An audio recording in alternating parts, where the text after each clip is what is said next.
ऋषि मुनियों की पावन धरती, देश धर्म का नाता है। कहते सारे लोग यही हैं, गो हमारी माता है। जाग उठो ओ भारतवासी, जाग उठो ओ भारतवासी, गौ पर छुरियां चलती हैं। बंद करो गो माँ की हत्या, सारी जनता कहती है। बंद करो गो माँ की हत्या, सारी जनता कहती है।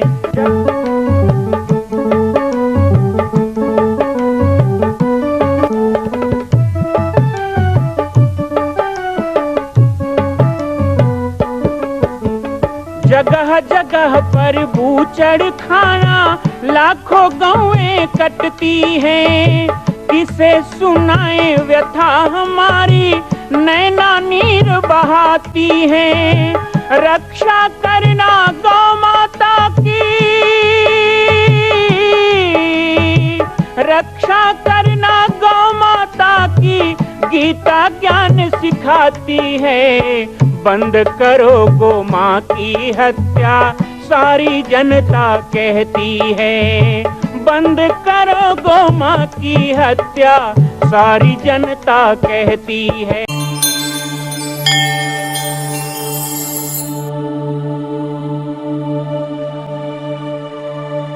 कहते हैं कि एक तोता को फंसाने का जाल होता है शिकारियों के पास।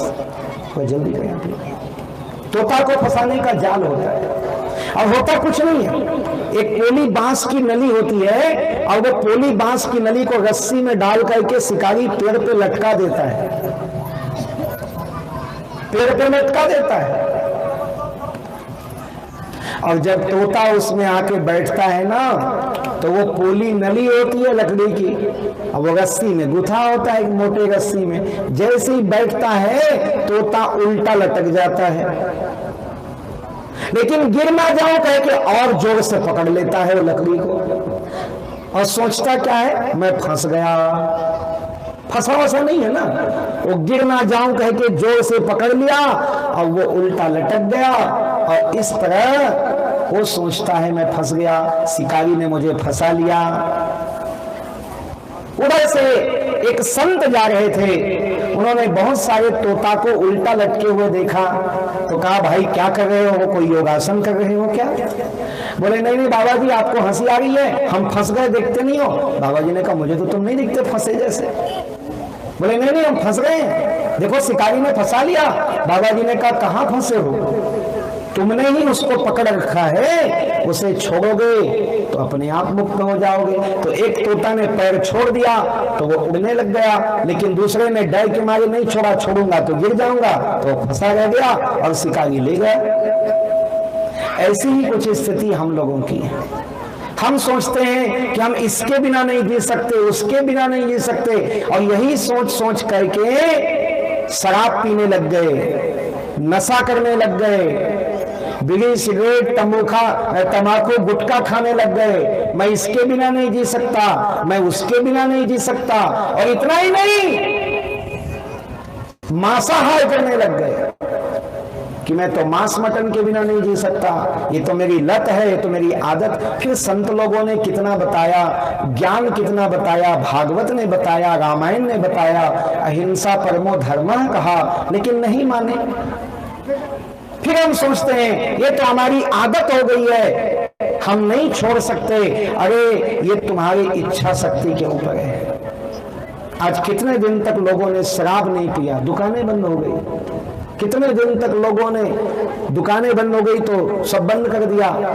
मैं चाहता हूं जैसा अच्छा जीवन वो बीमारी के समय लोग जी रहे थे, वायरस के समय जी रहे थे, वैसा ही सुंदर जीने का प्रयास करें, तो ये बीता हुआ 9-10 महीना आपके लिए श्राप नहीं वरदान हो जाएगा, जीवन को सुधारने का एक कारण हो जाएगा, हमको सुधरने का मौका मिलेगा। अब बात आती है ये जाएगा कब? जाएगा तो जरूर देखो अच्छा समय जब चला जाता है तो बुरा समय कहाँ रहेगा?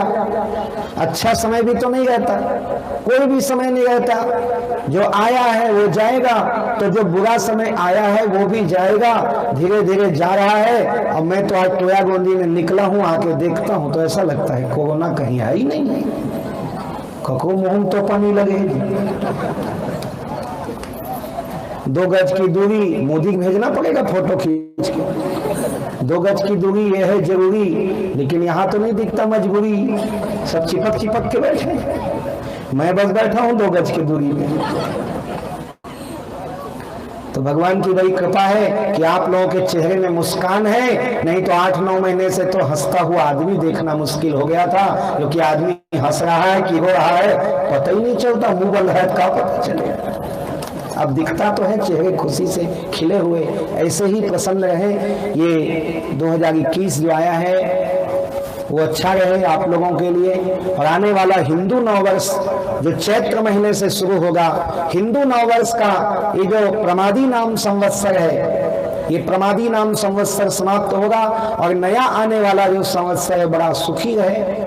हम तो यही चाहेंगे, लेकिन केवल हमारे लिए सुखी रहे ये नहीं चाहेंगे। सर्वे भवन्तु सुखिनः, सबके लिए सुखी हो। और इंसान बनाया ही इसलिए गया है। रामचरितमानस में भगवान ने कहा, स्पष्ट घोषणा है राम जी की, सब मम प्रिय सब मम उपजाए। सबको मैंने पैदा किया है और सब मुझको प्रिय है। एक पिता के विपुल कुमारा, कोई मूर्ख होता है, कोई ज्ञानी होता है, कोई आलसी होता है, कोई कमाऊ होता है, लेकिन पिता और माता के लिए संतान तो संतान ही होता है ना, प्रिय होता है। ऐसे ही भगवान के लिए कोई अप्रिय नहीं है, कोई दुश्मन नहीं है। भगवान किसी का बुरा कभी करता ही नहीं है। हमारे कर्म ही के द्वारा हमको बुरा और अच्छा मिलता है। दोष भगवान को लगाते हैं।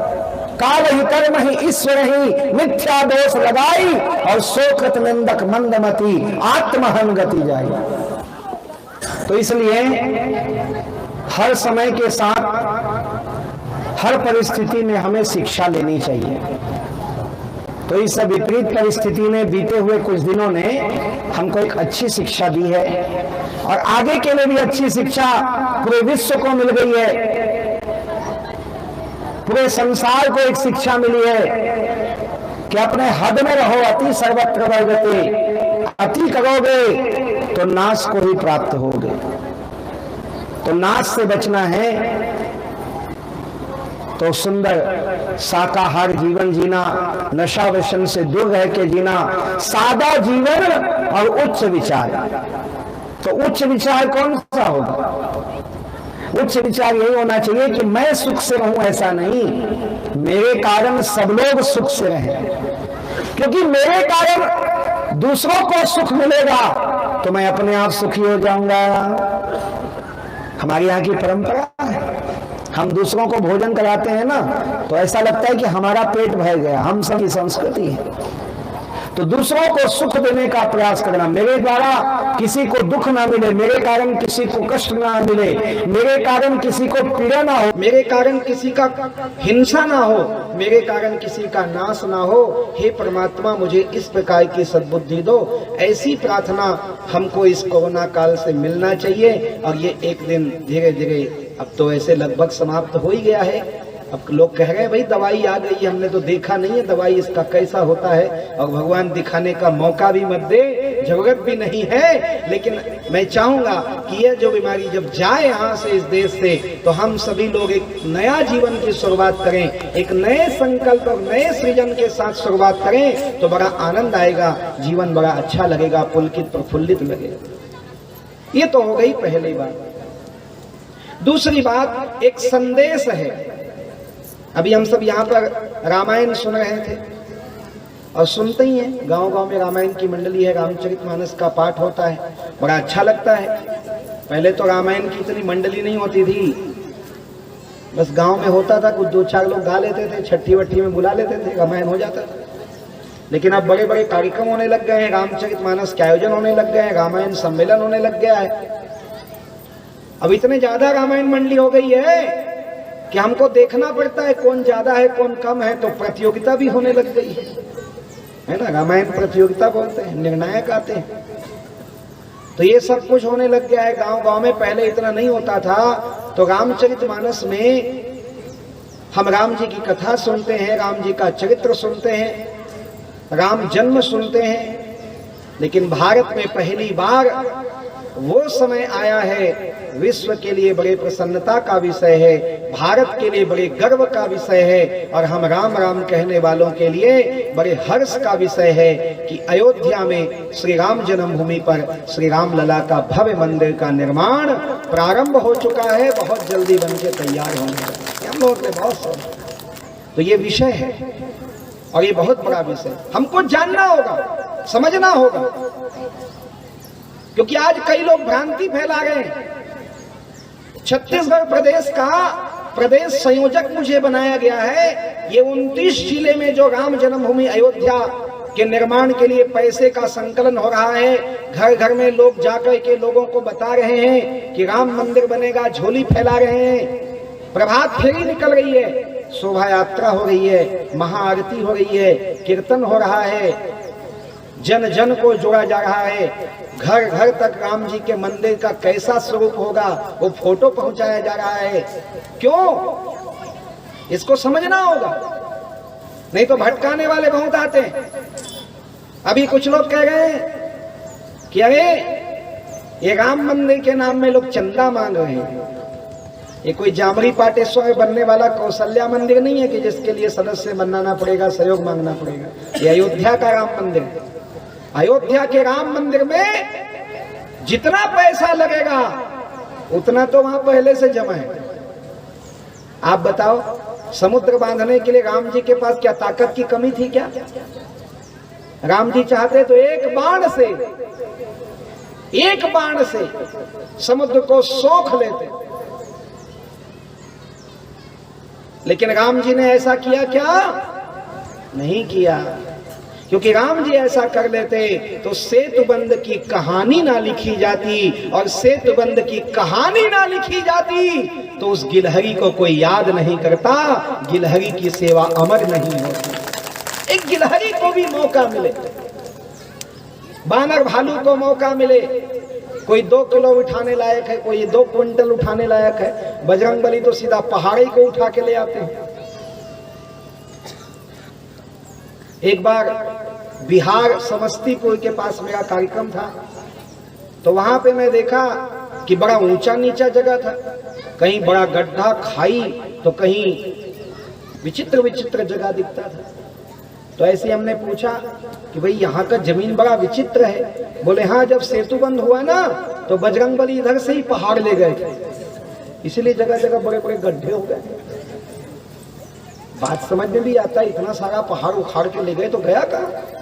तो बजरंगबली ने और बानर भालुओं ने, नल नील ने, अंगद हनुमान ने और छोटे से छोटे गिलहरी ने भी वहां पे अपना सेवा दिया, सेतु बंद बनाया। राम जी यदि एक बाण से समुद्र सोख लेते तो गिलहरी को कैसे मौका मिलता? मैं कहता हूं, यदि एक आदमी 11,000 करोड़ रुपए राम मंदिर के लिए देने को तैयार था, उससे लेकर के राम मंदिर अयोध्या में बना दिया जाता, तो हम लोगों को 10-10 रुपए देने का मौका कैसे मिलता? ये मौका आज हमको मिला है और उसका लाभ लेना है। गांव गांव में टोलियां बन गई हैं, खंड टोली बनी है, गांव टोली बनी है। राम भक्त आपके दरवाजे आए, 10 रुपए में आपका कुछ बिगड़ेगा नहीं, लेकिन वह एक आपके लिए सौभाग्य होगा, कीर्तिमान होगा। क्योंकि मैं एक सवाल पूछना चाहता हूं, आप लोग इतना रामायण पढ़ते हो, गांव गांव में रामायण मंडली है, अभी भी रामायण यहाँ रखी हुई है। आप बताओ, राम जी का जन्म कब हुआ था? कितना साल पहले हुआ था? त्रेता युग में हुआ था, ये तो पता है, लेकिन कितने साल पहले हुआ था? तो एक गणना के अनुसार, भौगोलिक गणना कहती है कि राम जी का जन्म 17 लाख वर्ष पहले हुआ। कितने वर्ष पहले? 17 लाख। के ठन जी लोग थे 17 लाख में? 5-6 ठन थे, इतना पहले। कलयुग की उम्र क्या है? मुश्किल से 5000। आपकी उम्र क्या है? मुश्किल से 80 साल, 100 साल, 120 साल। लेकिन हमारे जैसे कितनी पीढ़ियां बीत गई। भगवान राम का जन्म 17 लाख वर्ष पहले हुआ और 17 लाख वर्ष पहले राम जी ने जन्म लिया। उसके बाद राम जी जैसा कोई जन्म लिया क्या? कभी और सुने हो? बीच में द्वापर युग में भी एक राम हुए, बलराम हुए, वो ठीक है, लेकिन राम जी जैसे कोई नहीं हुए। राम जी का जन्म एक बार हुआ, बाद में नहीं हुआ। अच्छा, राम राज्य बैठे त्रैलोका, हर्षित भये गए सब शोका। राम जी का राज्य हुआ, बैर न कर काहू सन कोई, राम राज विषमता खोई। राम राज्य जैसा राज कभी आया? मांगे बारिन देहि जल रामचंद्र के राज। आकाश से पानी मांगो तो आकाश पानी दे देते थे। ये है राम राज्य। धान बेचे पोता नहीं मिलत तू मनलत, कैसा राम राज्य तुम्हारा? बड़ा परेशानी। मांगे बागिन देहि जल रामचंद्र के राज। राम राज्य जैसा राज्य दोबारा नहीं हुआ। नेता बोल बोल के मर गए, आप लोग वोट दे दे के, लेकिन राम राज्य नहीं आया, न आ सकता। राम राज्य 17 लाख वर्ष पहले हुआ, वैसा दोबारा नहीं हुआ। राम जैसा सपूत भारत माता की गोद में पैदा हुआ, वैसा दोबारा नहीं हुआ। इसी तरह 2021 से लेके 2023 में जो अयोध्या में राम जन्मभूमि मंदिर का निर्माण होगा, ऐसा लाखों साल बाद दोबारा नहीं होगा। ये भूतो ना भविष्य। हमको मौका मिला है कि उस मंदिर का शिखर देखेंगे, उस मंदिर में लगा भगवा ध्वज देखेंगे, और हम अयोध्या जाएंगे और राम जी का दर्शन इन्हीं आंखों से करेंगे, और तब कहेंगे कि हमने भी राम जन्मभूमि के निर्माण में अंशदान किया। मैं तो बहुत छोटा था, 1989-90 में जब गोली कांड हुआ तब भी मैं अयोध्या गया था। 6 दिसंबर 1992 जब वो विवादित ढांचा तोड़ा गया, तब भी एक धक्का और दो, बाबरी मस्जिद तोड़ दो, वो हम लोग चिल्ला रहे थे मंच में खड़े होकर। तो उस समय हमने देखा है उस आंदोलन को। हो सकता है यहाँ भी कुछ हो जो लोग गए रहे हों, लेकिन जो नहीं देखे हैं उनके लिए वो कहानी है, उनके लिए वो एक कथा बन गई। इसी तरह ये राम मंदिर का जो निर्माण हो रहा है, इसमें किसी भ्रांति में मत रहो, ये हम सब की जिम्मेदारी। इस देश में रहने वाला मुसलमान वो भी राम मंदिर के लिए अपना अंश दे रहा है। इस देश में रहने वाले ईसाई भी इसमें अपना अंशदान दे रहे हैं। हिंदू की तो बात ही क्या है, वो तो हमारी गौरव है राम, हमारे औरस पुरुष है राम। तो ये दूसरा संदेश, क्योंकि महत्वपूर्ण संदेश है। आप बहुत सारे गांव के लोग आए हैं, बहुत सी माताएं आई हैं, सभी से चाहूंगा कि श्री राम जन्मभूमि मंदिर निर्माण का हर्ष अपने भीतर रखिए, खुशी अपने भीतर रखिए। ये बहुत आनंद की बात है, भारत के लिए स्वाभिमान की बात है, हमारे गौरव के प्रागट्यकरण की बात है। हम सब के लिए हिंदुत्व के उस ऊंचे शिखर पे पहुंचने का ये आनंद है कि हमारे मर्यादा पुरुषोत्तम भगवान राम जो 500 साल से कैद में थे, वो स्वतंत्र होकर पूर्ण आभा से विराजमान होने वाले हैं, और विश्व में एक तीर्थ का निर्माण भारत में होगा। हमारे लिए बहुत सौभाग्य की, और इसमें हम सबको ये अवसर मिला है, ये हमारा सौभाग्य है। तीसरी बात आज के सत्संग के प्रसंग में कहूंगा। तीसरी बात यह है कि गौवंश की वृद्धि के लिए हम बहुत प्रयास करते हैं, और करना भी चाहिए। भगवान राम का जन्म, भगवान कृष्ण का जन्म, परशुराम जी का परशुराम रूप धारण करना, संतों के द्वारा वेद शास्त्र की रचना, रामायण की रचना, पाटेश्वर धाम के द्वारा भी लगातार चलाए जाने वाले आंदोलन, इन सब का मूल उद्देश्य है गौपालन, गौरक्षण। बड़े दुख के साथ कहना पड़ता है कि हर साल हमारे गांव में गाय की संख्या घट रही है। घर में गाय रखना अब लोगों को परेशानी लगने लग गई है। गाय की सेवा महंगा हो गया, गाय की सेवा नहीं करना चाहते आजकल के नौनिहाल, आज के नौजवान, ऐसा लोग कहते हैं। घर में कोई बूढ़ी बाड़ी हो तब तक तो गाय का गोबर कचरा होगा, लेकिन आजकल की पढ़ी लिखी बहनें, बहुएं वो गाय का गोबर कचरा हम नहीं करेंगे, हम इसीलिए पढ़े हैं क्या, ऐसा बोलते हैं। हर नौजवान को नौकरी चाहिए। देश में बेरोजगारी नहीं बढ़ गई है, लालच बढ़ गया है। रोजगार तब भी उतने थे, मिल जाता था, क्योंकि सबको रोजगार नहीं चाहिए था। बहुत लोग खेती करते थे, बहुत लोग गौ पालन करते थे, कुछ लोग थे जो नौकरी करते थे, लेकिन अब सबको नौकरी चाहिए। कोई मालिक बनना ही नहीं चाहता, सब नौकर ही बनना चाहते हैं, तो क्या करें। किसान को मालिक कहा गया, लेकिन नौकरी करेगा तो नौकर ही होगा ना। नौकर नौकर अकड़कर नहीं, नौकर, तभी तो नौकर। तो हम एक बात जरूर कहना चाहेंगे कि गौ माता की सेवा के लिए, गौ माता की सुरक्षा के लिए सचमुच आप चाहते हैं कि गौ हत्या बंद होना चाहिए, गौवंश रहना चाहिए, दूध दही हमारे गांव में होना चाहिए, हमारे घर में होना चाहिए। ये नौनिहाल बच्चों को गोपाल गोविंद कृष्ण बनाना है, तो इनको माखन मिलना चाहिए, दूध दही मिलना चाहिए। तो क्या बाजार का लाला के खिलाओगे? कर ही रहे हैं। बाजार से मिठाई लाते हैं, बाजार से खोआ लाते हैं, बाजार से मेवा लाते हैं, बाजार से दूध लाते हैं, बाजार से घी लाते हैं। ये एक भी गाय का नहीं है, ये सब नकली है। और नकली ही नहीं है, बहुत खराब चीजों से बनता है, बहुत बेकार चीजों से बनता है, जिसको आप पूजा पाठ में लाते हो। हमारे यहाँ तो परंपरा रही, सत्यनारायण का कथा होता था तो खोआ जलेबी नहीं लाते थे, पेड़ा रबड़ी नहीं लाते थे। सत्यनारायण की कथा हुई तो तब भी करते थे, आज भी करते हैं। अपने घर के गेहूं का आटा पीस लेते हैं और बढ़िया घर में बना घी डाल के और थोड़ा शक्कर इलायची डाल के आटा प्रसाद बना के बांटते हैं। यही हमारी परंपरा रही।